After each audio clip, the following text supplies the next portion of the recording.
Merci de rester fidèle au programme d'ITV. C'est parti pour cette édition du soir. Affaire Papa Lénion, les avocats du journaliste vont se réunir dès demain pour voir comment le tiré d'affaires, son état de santé s'est détérioré depuis son retour en prison. Il a été évacué à l'hôpital principal de Dakar. Daga Bala, c'est dans le département de Birkilan. Cette localité manque de tout. Les populations peinent à avoir le liquide précieux. Les femmes ont-elles du mal à avoir accès aux infrastructures de santé?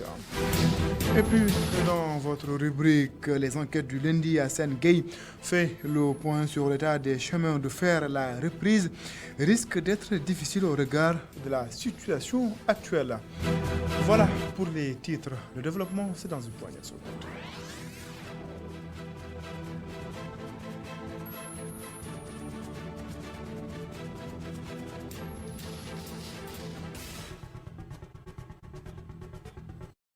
Bonsoir et bienvenue.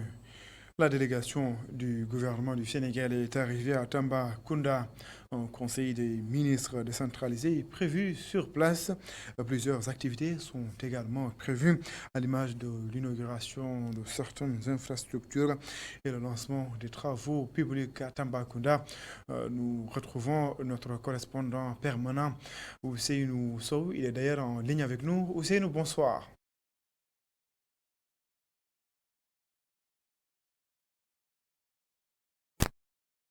Ousseynou Sow, notre correspondant permanent à Tambacounda. Il est en ligne avec nous. Ousseynou, vous m'entendez?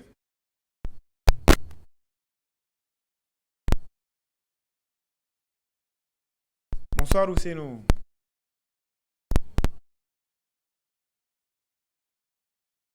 Quelques soucis techniques. Nous allons sûrement essayer de le joindre avant la fin de cette édition. L'état de santé du journaliste Papa Lénion s'est détérioré. Il est évacué à l'hôpital principal de Dakar. C'est son avocat, Maître Moussa Sarr, qui donne les dernières nouvelles et alerte l'opinion. Ces avocats comptent d'ailleurs se réunir dès demain pour voir les possibilités d'user d'une autre voie judiciaire pour le tirer d'affaire. Le directeur du Sud de Dakar Matin, en attendant la transmission du dossier à la chambre d'accusation, Maître Moussa Sarr, joint par Migi Maram Ndiaye. L'élève de la faim commençait à se faire sentir de son état de santé et il a été évacué à l'hôpital principal samedi. Je ne peux pas dire au moment où je vous parle quel est son état exact. Ce que je puis vous dire, c'est qu'il était très éprouvé. Avant de se clair, j'étais à la fragilité naturellement de sa santé, comme vous le savez. Il n'allait pas bien, il a été évacué. Il semblerait qu'il va mieux parce que j'ai pu c'est une personne qui a accédé à l'institution. Il semblerait qu'il va bien. Il va mieux. C'est à la suite de la décision de révocation de sa liberté provisoire par le juge d'instruction. Nous avons immédiatement interjeté appel pour qu'on puisse plaider devant la chambre d'accusation de la cour d'appel l'information de cette mesure. Je ne saurais vous dire présentement quand est-ce que la chambre d'accusation va se prononcer. Donc, on attend de voir en espérant, compte tenu de la situation, que le dossier sera transmis le plus rapidement possible au cours de la cour d'appel. Maintenant, d'autres actions judiciaires ne sont pas exclues. On verra à partir de ce temps, le pool va se réunir pour voir s'il est possible d'user d'une autre voie de recours pour une procédure plus rapide pour permettre à Tabalé de retrouver la liberté. Je le disais tantôt, la délégation du gouvernement du Sénégal est arrivée à Tambacounda.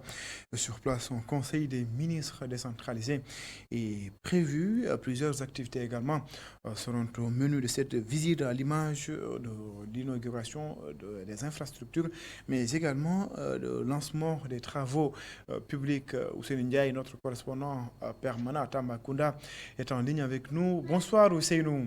Oui, bonsoir, c'est Ousseynou Sow, pas Ousseynou Ndiaye. Ousseynou Sow, plutôt. Alors, Ousseynou, le président de la République a foulé sûrement le sol de Tambacounda. Qu'est-ce que vous pourrez nous dire de cette visite du chef de l'État et de son gouvernement à Tambacounda?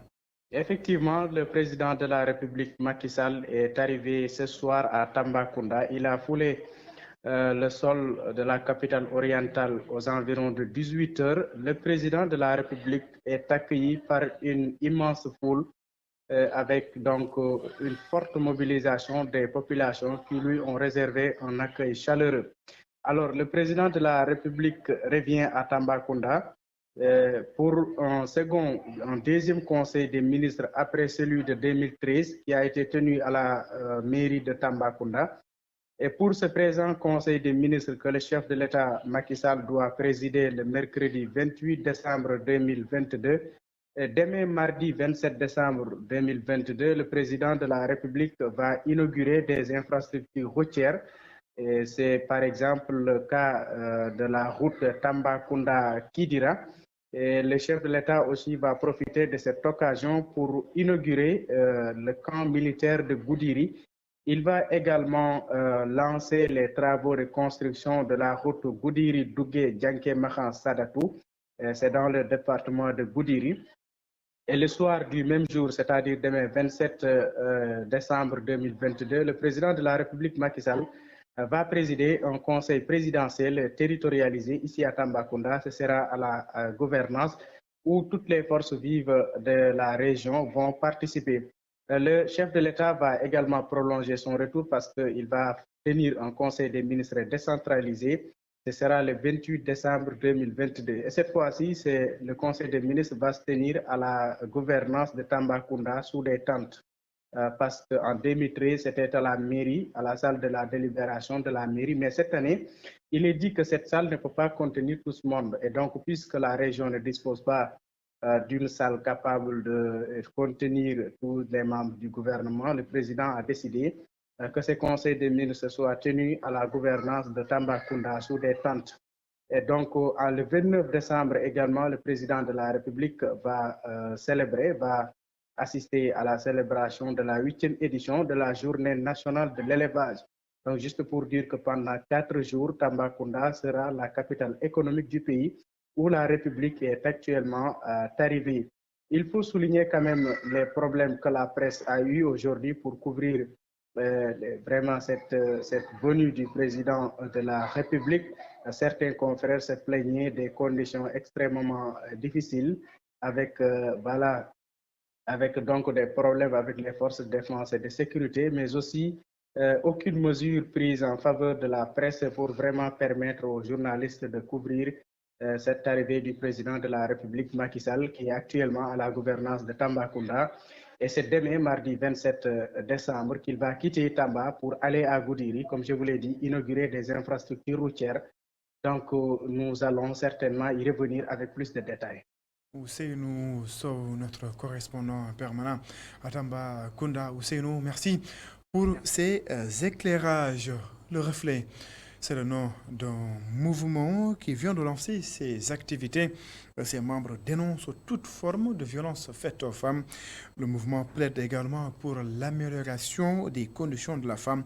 Le ministère de la Justice dit avoir pris bonne note des propositions faites par le mouvement. Mamadou Dia. Reflet, c'est le nom d'une structure dite fédératrice de femmes leaders pour faire en sorte que l'amélioration de la condition de la gente féminine soit une réalité du point de vue social et économique. Mais aussi, c'est une structure qui appelle les femmes à s'ancrer davantage au niveau de leurs valeurs religieuses, mais également à s'ancrer davantage dans leurs valeurs culturelles. Reflet vise à améliorer la condition de la femme sur le plan économique et social. Et améliorer les conditions des femmes fait appel à plusieurs paramètres qu'il faudrait appuyer. C'est par exemple le renforcement des capacités des femmes, c'est également l'acquisition de financement, la facilitation de ces financements pour faciliter l'accès du financement aux femmes. Mais ça vise également l'épanouissement de la femme du point de vue social. Voilà, donc ça vise aussi à l'éducation, une bonne éducation des enfants. L'appui technique et financier, corser les dispositions judiciaires dans la lutte contre les violences faites aux femmes, entre autres, un certain nombre de plaidoyers brandis par le reflet. Le ministère de la Justice prend note, mais rappelle les avancées. Ce que le gouvernement a fait sur les violences faites aux femmes, c'est déjà un grand pas en avant. Il y a quelques jours, on est sorti de 16 jours d'activisme contre les violences faites aux femmes. Déjà, ça, c'est un pas, parce qu'auparavant, on n'avait pas ça. Les femmes étaient violentées dans les maisons, sans rien dire, silencieusement, elles subissaient, et puis la violence continuait. Donc, déjà, moi, je pense que le gouvernement a fait un grand pas en avant. Le réseau des femmes leaders autour du Khalif de Mbambilor porte un plaidoyer pour un mieux-être des femmes, un combat lancé au Théâtre national. Daniel Sorano. Pendant ce temps, les femmes pour le développement de la ville de Rufisque disent être oubliées par le ministre de la Femme lors de sa rencontre avec les femmes du département. Elles attendent toujours les financements pour démarrer leurs activités. Je vous propose d'ailleurs de suivre les explications de Lamine Nagnon. Il est le chargé de communication de Benno Bokk Yakaar Rufisque. Il est ici au micro de Babacar Seck. La nouvelle ministre de la Femme a convoqué des femmes du département de Rufisque. Mais c'est des femmes qui sont là, qu'on connaît depuis toujours, qui apparemment, je ne sais pas, même je ne jette pas l'opprobre sur certaines femmes, mais quand même les véritables femmes de développement n'ont pas associé à ces rencontres. Il est temps maintenant, aujourd'hui, qu'on attire leur attention sur les véritables actrices de développement au-delà de la politique. Alors, du point de général, au niveau de notre parti aussi, il y a une remobilisation parfaite pour les centres du territoire national, sur d'autres fronts et d'autres aspects, et ça, nous sommes aussi nous. C'est vrai, la vente des cartes, c'est d'animation, de remobilisation. Aussi, on ne peut pas pendant un temps se lever et dire aux gens on vend les cartes. C'est un processus. Il faut du respect, il faut de la considération. Moi, ce sont des fondamentaux non négligeables. Ça a été dans nos débats, mais pas aujourd'hui. La fois passée, on en a parlé. Nous travaillons silencieusement en attendant de voir un signal. Parce que depuis l'annonce que le ministre, nous n'avons même pas été associés à cette rencontre quand le ministre est venu. Donc, on n'en a pas eu vent. Donc, on ne peut pas nous prononcer là-dessus. Mais quand même, on a quitté nos armes. Nous attendons le signal pour voir la position. Mais de toute façon, si le président de notre part de la coalition est toujours demandeur de quelque chose, nous répondons toujours à la. J'ai toujours travaillé avec toutes les autorités. C'est les autorités qui refusent de travailler avec nous. N'oubliez pas que je suis le coordonnateur de la communication départementale de Bénin.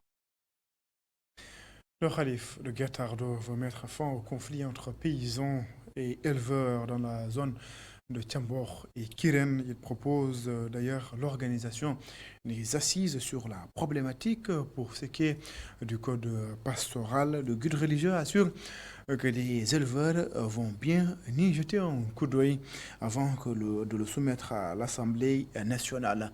Mountaga Khan et Mamadou Ba.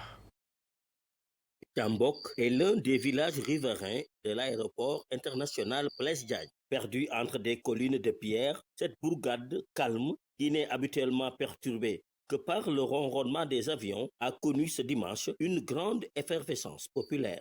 Le porte-parole du Khalif général de Keur Ardo est venu porter un message de paix et de concorde aux habitants des villages environnant l'aéroport. Je suis venu raffermir les liens de parenté entre les villageois de Tchambok, Sounwolof et Kiren qui cohabitent dans la paix depuis longtemps. Les talibés ne sont pas venus les mains vides. Après la survenue du conflit, toutes les associations liées à Guet Ardo se sont mobilisées pour venir en aide aux sinistrés de Tchambok. Elles ont aussi remis une enveloppe et des denrées aux habitants de Kiren en guise de condoléances. Le marabout, qui considère que l'État a fait preuve de frilosité dans la gestion du conflit, lui demande de prendre ses responsabilités pour l'intérêt supérieur de la nation. L'État doit prendre ses responsabilités. Il ne doit pas avoir peur des populations. L'État est puissant. Dès qu'il se met à tâtonner, les conséquences sont désastreuses. On est arrivé à une situation où, quand on est énervé, on donne des coups de machette. Dans d'autres cas, on se fait justice en incendiant des habitations, sans représailles.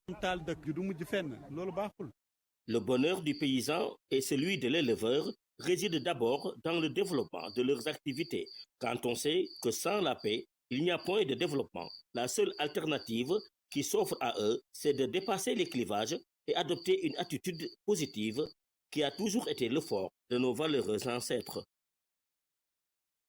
Dagabala, c'est dans la commune de Mabo, dans le département de Birkilan. Les habitants de cette localité font face à plusieurs problèmes. Il n'est pas rare d'ailleurs de voir des femmes accoucher pendant leur évacuation au poste de santé le plus près. À cela s'ajoute une pénurie d'eau. Les populations n'en peuvent plus. Ils interpellent les autorités dans ce compte rendu signé Oumar Ndiaye. À Dagabala, village créé il y a plus de 100 ans, dans la commune de Mabo, département de Birkelane. Le manque d'eau reste la principale difficulté que vivent les populations. Pour avoir 3 bassines d'eau, il fallait passer toute la journée devant ce puits parce qu'au début, il n'y avait pas assez d'eau. Il n'y a que 2 puits pour alimenter tout le village. Ce n'est pas suffisant. Nous passons toute la journée ici et certaines d'entre nous tardent à préparer le repas pour avoir de l'eau. Le village compte plus de 1000 habitants, mais ne dispose pas de structures sanitaires. Les populations font plus de 7 km pour se rendre au poste de santé de Mabo. J'ai commencé à assister des femmes qui accouchaient alors que j'ai des jeunes mamans encore. J'ai assisté beaucoup de femmes dans le village et certains de leurs enfants ont des épouses maintenant. D'autres sont des femmes mariées.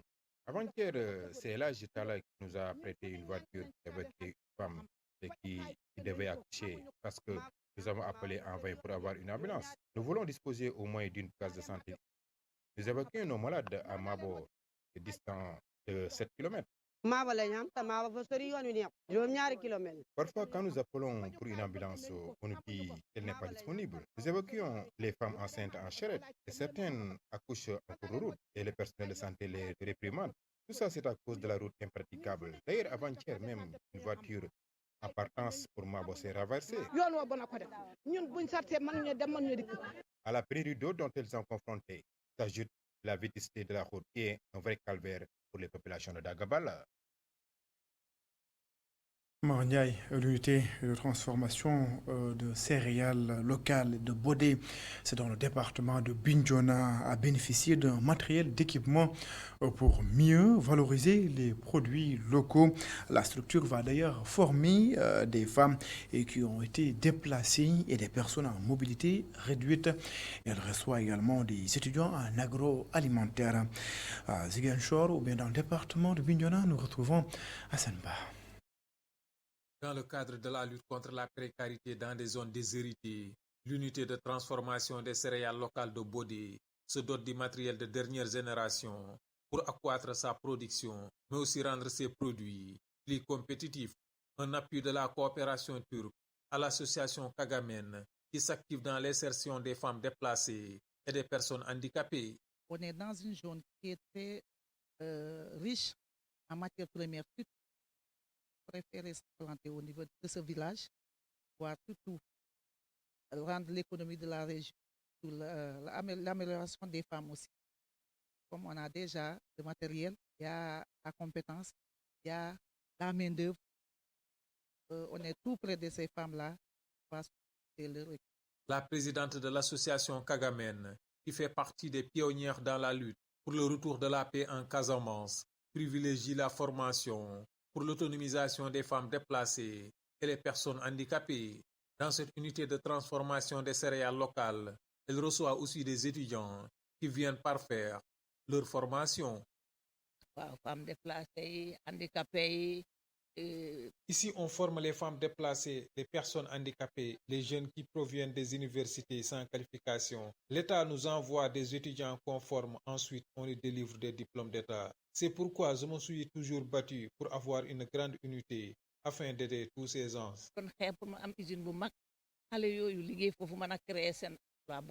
C'est l'agence turque de coopération et de coordination qui a appuyé cette unité locale de production des céréales, de machines, un appui qui va rendre plus efficace le travail, mais aussi rendre plus compétitifs les produits sur le marché. Ça c'est fatigant, elles perdent le temps, mais maintenant avec les machines, elles vont travailler beaucoup de produits dans des délais. Elles ne vont pas perdre le temps, elles vont faire leurs emballages, elles n'auront pas de problème. Et déjà, il y a aussi la partie de l'hygiène, etc. Ça coûte beaucoup de l'avance. L'association Kagamen compte implanter plusieurs unités de transformation des céréales locales dans les 3 départements de la région de Ziguinchor pour former les femmes et les jeunes, mais aussi pour valoriser les produits locaux. Retour à Dakar, c'est pour parler de ce plaidoyer fait par le rappeur Ali Diop. L'artiste demande à l'État du Sénégal de ratifier la loi d'orientation sociale pour les personnes vivant avec un handicap. Selon lui, les autorités doivent mieux accompagner les personnes vivant avec un handicap. Des propos tenus lors d'une remise de matériel à cette couche de la société. Je vous propose de suivre les explications de Noah Badji. Il est ici au micro de Boudal Ndiaye. Ali a compris en fait l'essence des quinzaines de la semaine internationale des personnes handicapées. Lui, dans sa vocation, il pense que la semaine, ce n'est pas des manifestations folkloriques, c'est plus un sens, c'est mettre en place des actes. Et il a ciblé comme acte, après avoir, et ça c'est la 3e édition, comme ciblé des enfants en situation de handicap qui sont souvent victimes des difficultés dans la prise en charge. Mais c'est aussi inclusif l'accompagnement qu'il fait. Au-delà des enfants en situation de handicap, cet accompagnement de plus de 100 kits scolaires qu'ils offrent à des enfants, la majeure partie sont des situations, mais aussi des enfants issus de familles démunies ou bien de parents en handicap pour donner un caractère inclusif de l'activité qu'il est en train de faire. Ali est une leçon contre la stigmatisation. Ali est réellement une leçon contre la stigmatisation. Il a fait preuve de beaucoup plus. Quand on voit Ali, c'est quelqu'un qui nous motive qu'une personne, quel que soit son handicap, a le droit et le devoir de se prendre en charge. Ali, il a toujours travaillé dans son autonomisation.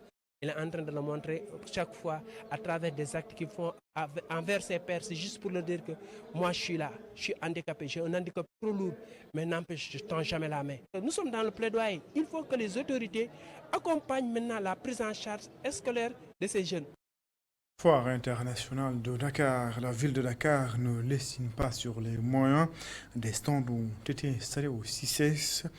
La mairie va donner d'ailleurs plus de visibilité aux artisans et aux femmes qui évoluent dans la transformation des produits locaux.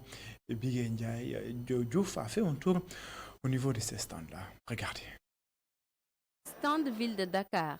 Des produits issus du microjardinage sont au présentoir. Le microjardinage de la ville de Dakar est le fruit de la coopération décentralisée entre la ville de Dakar et celle de Milan. Le programme avait démarré en 2006. L'objectif du projet, c'est de lutter contre la malnutrition et l'insécurité alimentaire. Avec le microjardinage, on utilise de l'eau potable, que ce soit l'eau du robinet ou l'eau de la nappe. Le microjardinage de la ville de Dakar aussi participe à l'embellissement de la ville parce qu'on utilise des espaces qui jadis sont abandonnés, servaient de dépotoirs d'ordures.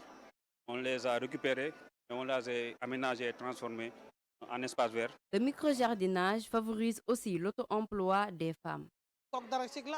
Nous utilisons de la coque d'arachide, mais aussi l'eau du robinet pour l'arrosage. On fabrique aussi notre propre compost. On cultive de la salade, de choux, des carottes. Les épices, on les sèche avant de les emballer. Les artisans sont aussi de la partie. Les produits exposés dans ce stand sont fabriqués à la main par des couturières et des teinturiers.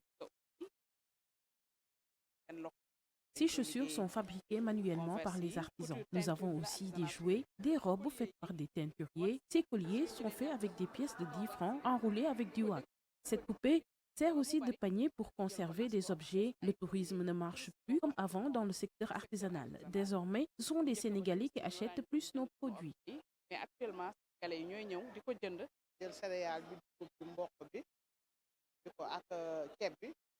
nous transformons du maïs, des céréales, du riz. Nous nous finançons nous-mêmes avec les moyens que nous avons. Pour cette 30e édition de la Foire internationale de Dakar, l'accent est mis sur les défis auxquels est confronté le secteur privé. La foire permet une valorisation du savoir-faire sénégalais, mais aussi celui de nombreux artisans. Occasion également d'écouler leurs produits.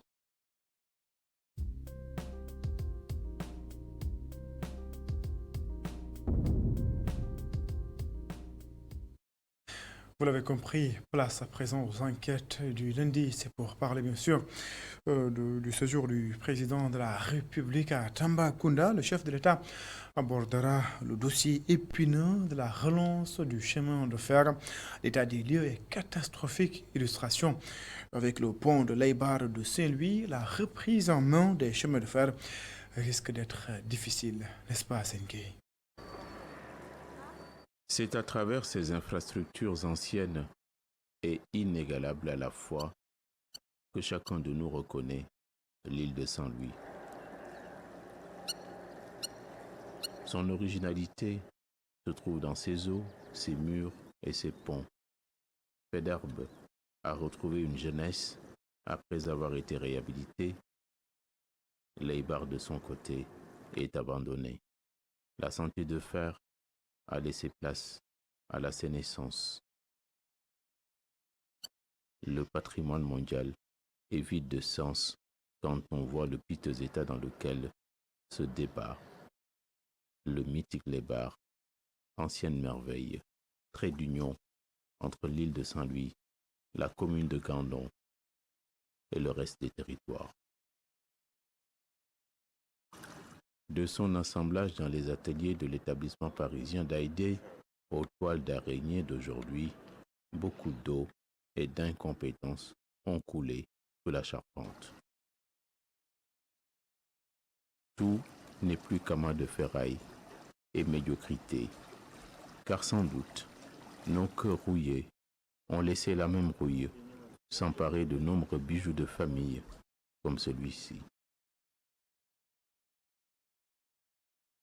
Qu'importe que ce soit un héritage du colon, il n'en reste pas moins une parure singulière sans quoi on est forcément moins pimpant, mais plus laid.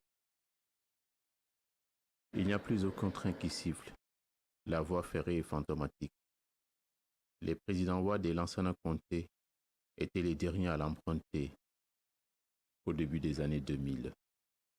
Ça paraît beaucoup trop loin. Il n'y a plus aucune locomotive qui puisse tirer les wagons. Mais ceux qui sont chargés de veiller à la préservation de l'outil disent ferrailler pour remettre les arcs, les traverses, les rivets d'aplomb. Le marigot de Khor continue pourtant de bercer l'ouvrage d'illusion. Les passants et habitants l'ont requalifié d'eux-mêmes depuis belle lurette, eux qui en ont fait un raccourci et un passage piéton.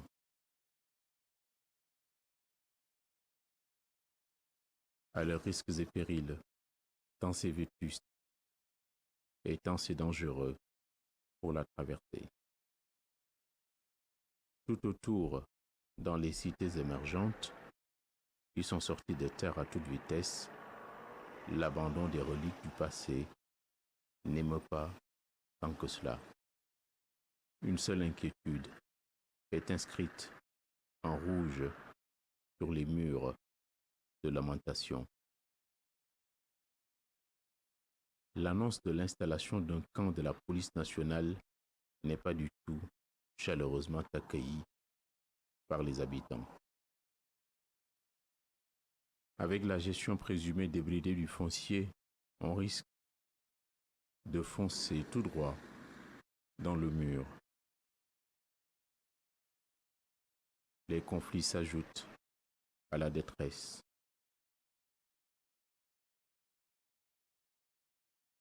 La décapitation de l'outil ferroviaire est un échec cuisant. C'est une merveille à côté des splendeurs de la nature.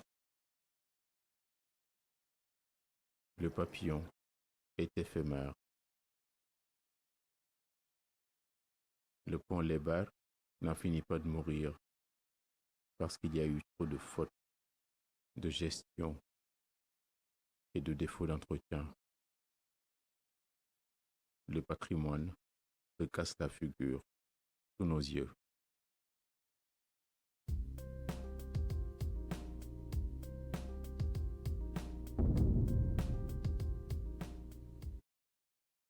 Une enquête signée Hassan Gueye et Moussa Fall. C'est la fin de cette édition. Merci de l'avoir suivi. Excellente suite de programme sur les antennes d'ITV. Au revoir.